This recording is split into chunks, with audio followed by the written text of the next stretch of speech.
15 June থেকে 25 জুলাই অনুষ্ঠিত হবে পুরুষ সাব চ্যাম্পিয়নশিপ, যা নতুন ফরম্যাটে হবে হোম অথবা অ্যাওয়ে পদ্ধতিতে। এই বছরই প্রথমবার হতে যাচ্ছে সাফ নারী ক্লাব কাপ। বয়সভিত্তিক আসরগুলোতে সূচিতে আনা হলো পরিবর্তন। বুধবার বিকেলে নেপালে অনুষ্ঠিত সাফের নির্বাহী কমিটির বৈঠকে নেওয়া হয়েছে এসব সিদ্ধান্ত। দক্ষিণ এশিয়ার বিশ্বকাপ খ্যাত সাফ চ্যাম্পিয়নশিপ ফুটবল, যার পরবর্তী আসর আয়োজন নিয়ে ছিল শঙ্কা। আগে সাফের প্রতিযোগিতা আয়োজনে ছিল না কোনো স্থায়ী পৃষ্ঠপোষক, তবে এবার মিলেছে তা। 2029 সাল পর্যন্ত সাফের সাথে থাকতে চুক্তিবদ্ধ হয়েছে স্পোর্টস 5 নামের একটি প্রতিষ্ঠান।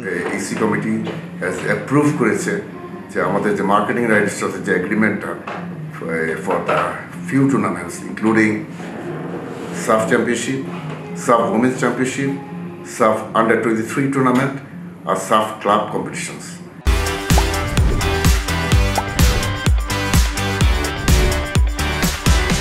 পনেরো জুন থেকে 25 জুলাই অনুষ্ঠিত হবে পুরুষ সাফ চ্যাম্পিয়নশিপ।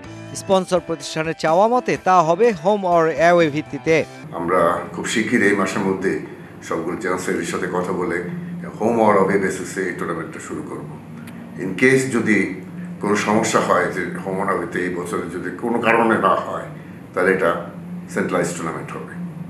একই সাথে 3টি নতুন ভার্সন যুক্ত করছে দক্ষিণ এশিয়ার ফুটবলের নিয়ন্ত্রক সংস্থাটি, যার একটি নারী ক্লাব কাপ, অনূর্ধ্ব 23 নারী চ্যাম্পিয়নশিপ আর অপরটি পুরুষদের ক্লাব কাপ, যার সবই অনুমোদন পেয়েছে সাফের নির্বাহী কমিটির সভায়।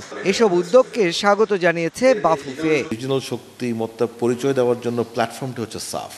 সুতরাং সাফের যত বেশি আয়োজন হবে ততকে আমরা স্বাগত জানাবো। এগুলো যদি ইনশাল্লাহ সাফ ইমপ্লিমেন্ট করে, তাহলে ওভারঅল ফুটবলের জন্য যেমন ভালো হবে, এই রিজিয়নের ফুটবলের জন্য ভালো হবে এবং একই সাথে আমাদের দেশে ফুটবলারদের জন্য অত্যন্ত ভালো হবে। এছাড়া বয়সভিত্তিক ফুটবলে যুবাদের অনূর্ধ্ব 19 8 থেকে 18 মে, অনূর্ধ্ব 17 চ্যাম্পিয়নশিপ 17 থেকে 27 অক্টোবর অনুষ্ঠিত হবে। অন্যদিকে নারীদের অনূর্ধ্ব 20 চ্যাম্পিয়নশিপ 11 থেকে 21 জুলাই আর অনূর্ধ্ব 17 চ্যাম্পিয়নশিপ 14 থেকে 24 September. Mushfiqur Rahman, DBC news, Dhaka.